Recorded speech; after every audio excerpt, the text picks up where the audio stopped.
DJ Amit Tiwari अपहर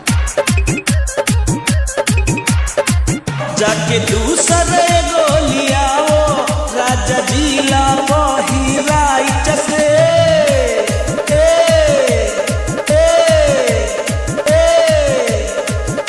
एहो रजऊ मजा नयावे ऐसन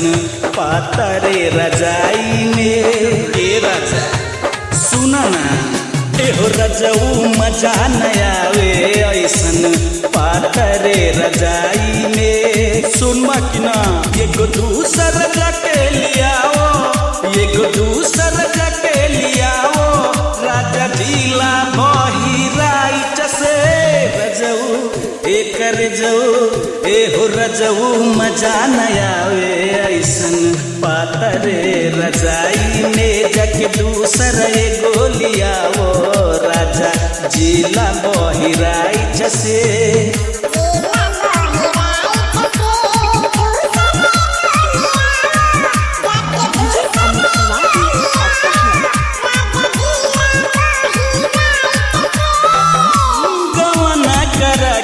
राजा चल गईल सऊदी सालो न बीतल राजा पर गईल सौरी कही ओने लइका जड़ाता ए रजऊ होए ने हम ठेठुरी ले ए रजऊ जितना जुलम करेला राजा जितना सितम करेला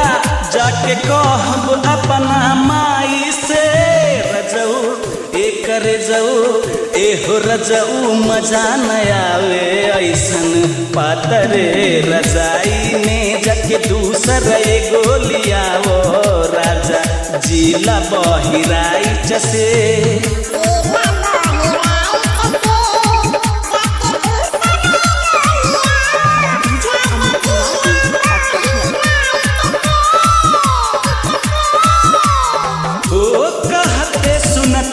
राजा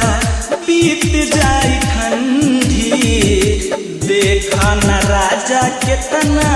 भइल के गंदी देखता रे नहीं धोले धोआता ए रजऊ हो नहीं सुखले सुखाता ए रजऊ जाके दूसरे गोलियाओ जाके दूसरे गोलियाओ